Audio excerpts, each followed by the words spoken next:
So where were you?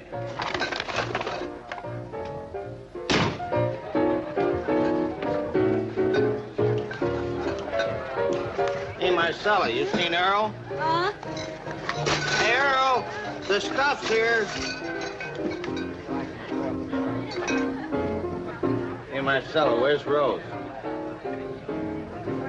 Cut it out. Don't bother him, Charlie. They put Ray Baker in there. What smart idea was that?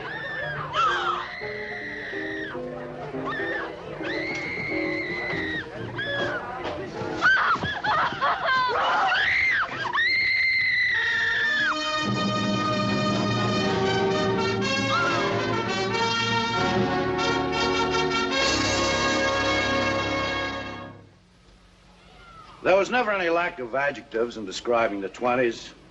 Roaring, turbulent, restless, gaudy, tragic. It was a time of national fever. A time when any man at any moment might confuse emotion with critical judgment, fiction with fact.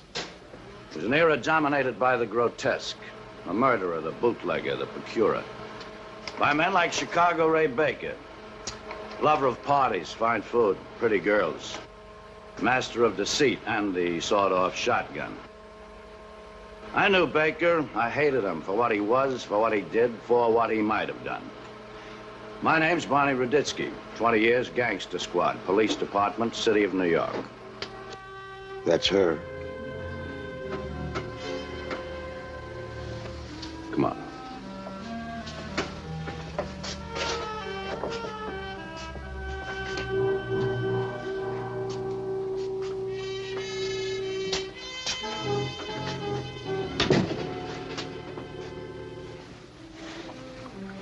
Like you can't catch your breath. Yeah, well, just take your time, you know, take your time. From the things you remember, she was such a fat little baby. She had a little gold ring. I wonder if I still got that. How am I going to tell her mother? Did Rose say who all was going to be at the party? Well, all the girls in the show. Earl Coleman, he was giving the party. Charlie Trout, somebody named Sage, I don't know. What about Ray Baker? No. She wouldn't have gone if he was going to be there. She used to say to me, Daddy, I'm afraid of that fellow. He was from Chicago, friend of Mr. Capone's. He was always after her. She hated him. Barney, how am I going to tell her mother? Well, would you like me to do that, Lou? No. I'd better. For Rose Griffith, the party ended at 13 minutes past 1. For everybody else, it was a long night, a chilly morning.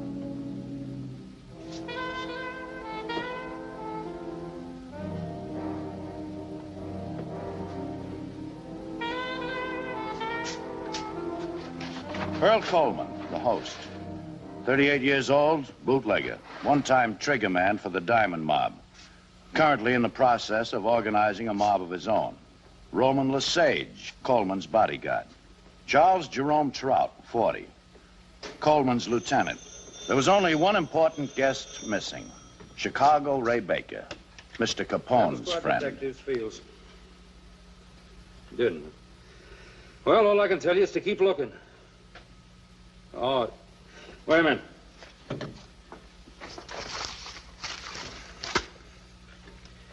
It's Ray Baker alias Ray Davis alias George Davis alias Ray George. Yeah, I'll be here. Thanks, Marcel.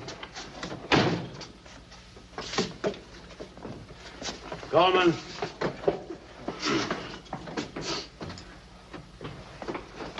Take your hat off. Just Coleman. Where he goes, I go. Fine. I'll use my influence. When he goes to the chair, I'll say that you go with him. All right, Coleman, now we're going to quit playing games. I want to know, where's Baker? What the babe had to tell you? What do you care? Me? I don't care. Where were you and Rose started screaming? In the kitchen. Alone? The sage was with me. What time did Baker bust in on the party? Must have been about 11 o'clock. He passed out about 11:15. So, we stuck him in a bedroom. What was he doing when Charlie opened the door to the bedroom? I don't know. What about Charlie? What does he say about it? He says all he seen was this girl, Rose, when she jumped. She what? Jumped. Listen to you. Now get this straight. This wasn't some cheap tomato you kiss off and forget about the next day. This was Rose Griffith. You understand? I was at her christening. Ate Sunday dinner with a family. She didn't jump. She couldn't jump. I told you, Coleman, we're going to quit playing games. Baker was in that room with her, and I want him. If I can't have him, I'll have anybody else who's convenient like you, old buddy. So come on now, how about it? Make up your mind right now. It's either you or him. You got about 20 minutes. He's taking a 6-ton to Chicago. Hot seat? Get used to it, Coleman.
Baker, what time did you get to the party?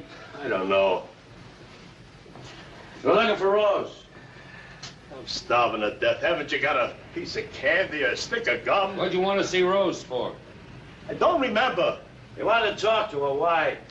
Raditsky, what do you think? I'm lying to you? I don't remember. I ain't a drinker. I never was. Guy, give me a glass. I had, I don't know, maybe a couple, and I'm out. You remember when the boys put you in the bedroom? No. You remember Rose coming in? No. Maybe. You were laying on the bed, you got up. She was saying something like, quit it, get out of here. She was yelling her head off. Where was she? But by the, I think by the window. You pushed her out, didn't you, Baker? I didn't you? Yeah, maybe.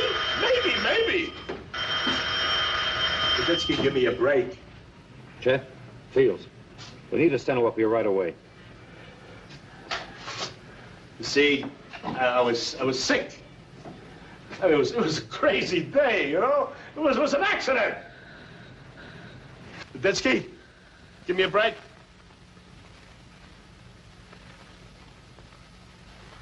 Look, you treat me right, I treat you guys right, huh? You want to know why Al sent me out east? I'll tell you why. Fine, you tell me. He's thinking of a distributorship. Well, he sent me out here to look over this Coleman. Well, right away, I see it wouldn't work, see? So I call Al. I say, Al, this guy's a real nothing. So Al says, forget it. Wait a minute! Hey, I heard a few things. You guys are gonna have a real war on your hands. This Charlie Trout? Well, he ain't happy with Coleman. He don't trust him. He's gonna take over himself.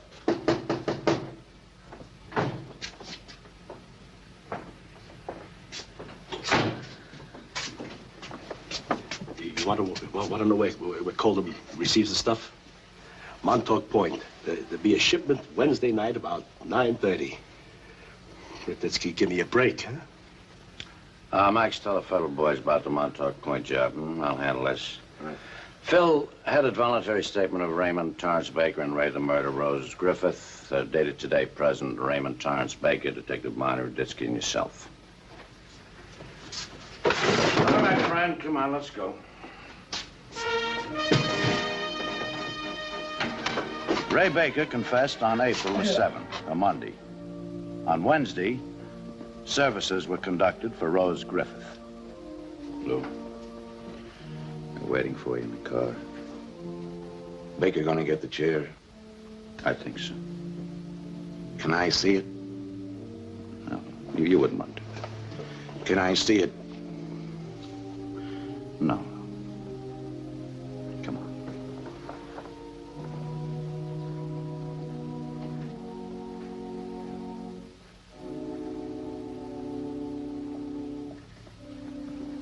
Broditsky?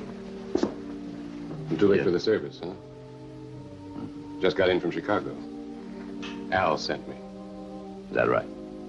Al's real upset about all this. I mean, young girl like that killing herself. You picking up Baker by accident. Anyhow, Al wanted to pay his respects. He thought roses would be nice. He told me to check with you first about the card. He wants to do it right. Baker's a real good friend of Al's. Al don't want him worried.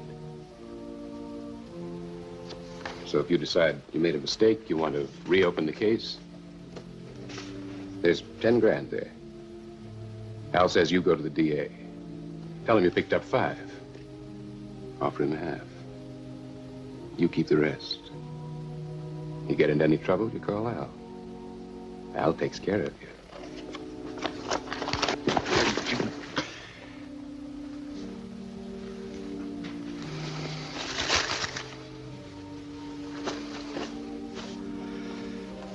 That's your lucky day.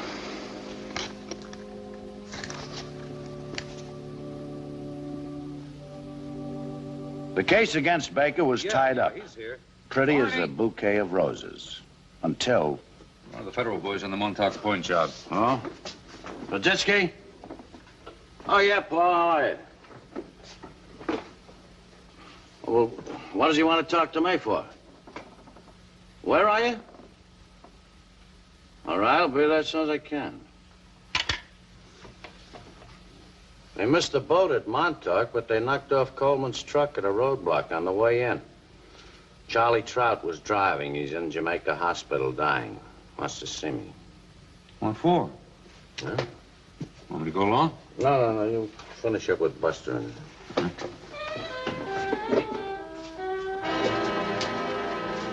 Charlie. Bonnie. Bonnie Broditsky, can you hear me? They said you called the shots on this. Who tipped you? Earl? No. Don't give me that. He knew this was my last trip. Broditsky. Yeah. You want to know who killed Rose Griffith? I already know, Charlie. Ray Baker confessed. No, I seen it. Coleman. Coleman? I come in. She was trying to get away from him. He was holding her half out of the window. He let her go. Then he beat it out of the other door. Everybody thought it was Ray Baker. But he was out blotto. It was Coleman. Broditsky. He can't get away with a dirty. John? Charlie?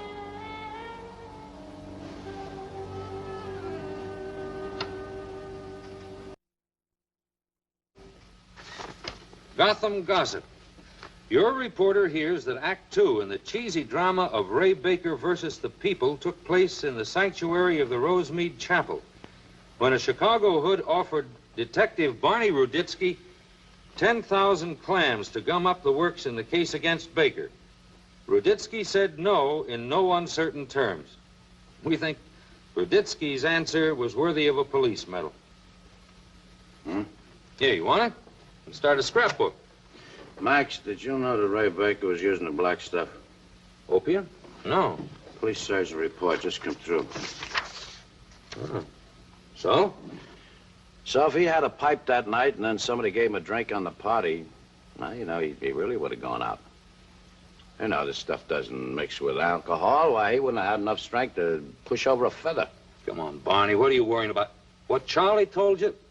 Now, look, the guy was just out to get Coleman, that's all. He would have said anything. Maybe. What do you mean, maybe? Max, the man was dying. He knew it. Sent for a priest. Maybe just wanted to put the record straight. Oh, bourgeois. Where are you going? I'll be back. What's so important? I told you everything I know. If I could help Rose, you think I wouldn't? Can you help me? Maybe. Depends. Marcel, was Ray Baker on the hip the night of the party? To tell you the truth, Mr. Ruditsky, I think he was. I think I could smell it. That opium has a funny smell. Where was Earl Coleman when Rose was killed? Gee, I don't know. In the kitchen? No, because I was in there a minute or two before. He wasn't there then. What about Roman Lesage? Oh, Lesage sticks to Coleman like a mustard plaster. No, I didn't see either one of them. There's a door between the bedroom and the hall. Do you remember whether that was open or shut? That door was open. Yes, open. Ray was on the floor. Boy, was he sick. That crummy rat. Some of the girls said maybe Rose jumped by herself just to get away from him. And I said, what's the difference? Even if he didn't push her, that louse deserves to burn for 1,000 other things. Who cares why he gets it? Just so he gets it. Who cares? Listen, I got a cue, huh? Mm-hmm.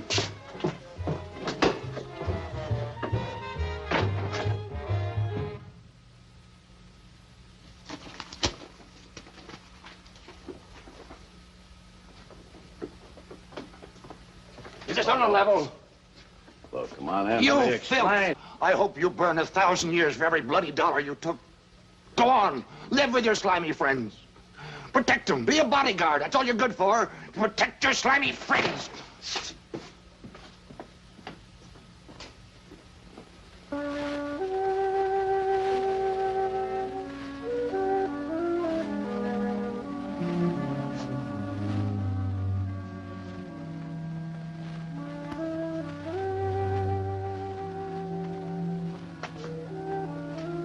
No, I don't buy this.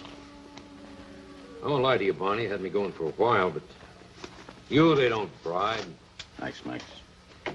You are in trouble, though. There's going to be an investigation. Now, when?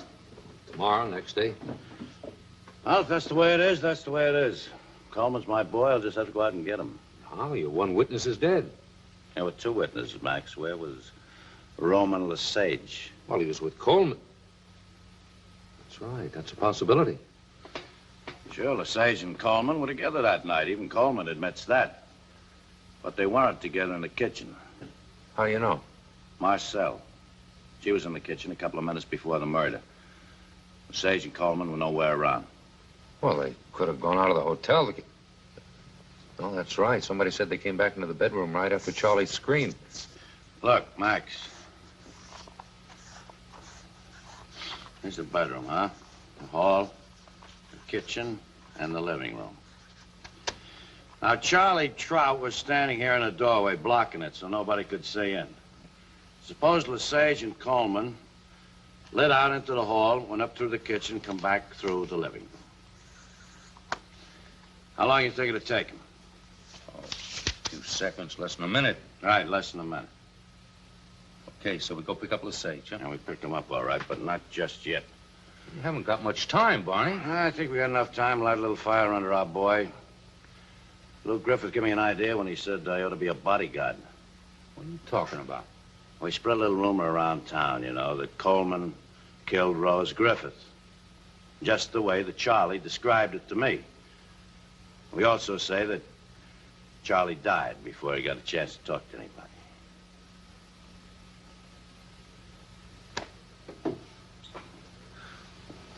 This is a straight dope? All around town, huh? Well, I'll talk to you later. Who was that? Nobody important. Here are your cigarettes in the paper. They didn't have a mirror, so I got your news. What else did you get? Nothing. You said cigarettes in the paper. You talk to anybody? When? Just now? Nobody. Deal the cards. What do you mean, did I talk to? Just like I said. I thought maybe you might have met some of your friends. What friends? I don't know. Maybe some of your cop friends. Yeah. Yeah. Yeah. Funny, huh? It's all around town.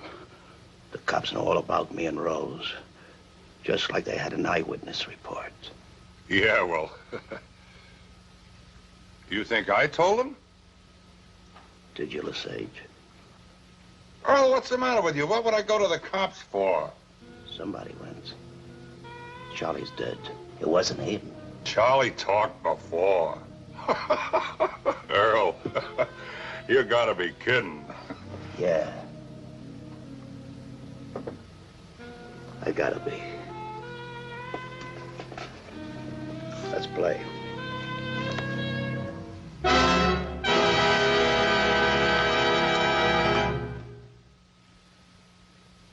You'll be back pounding a beat for this, Fields. You got no right to pull me in. I want a lawyer. Call one.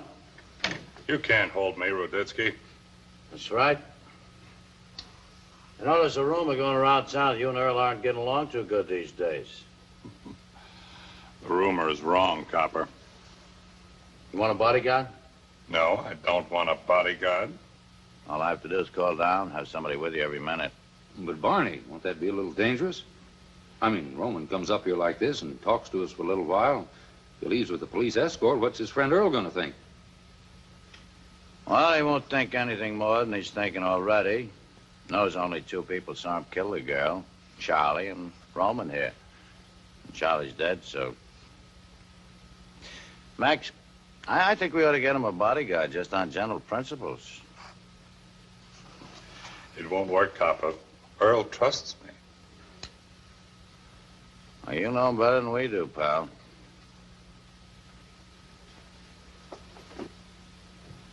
Of course, if you were to turn state's evidence, somebody could pick Earl up, put him where he couldn't get at you. He wouldn't need a bodyguard.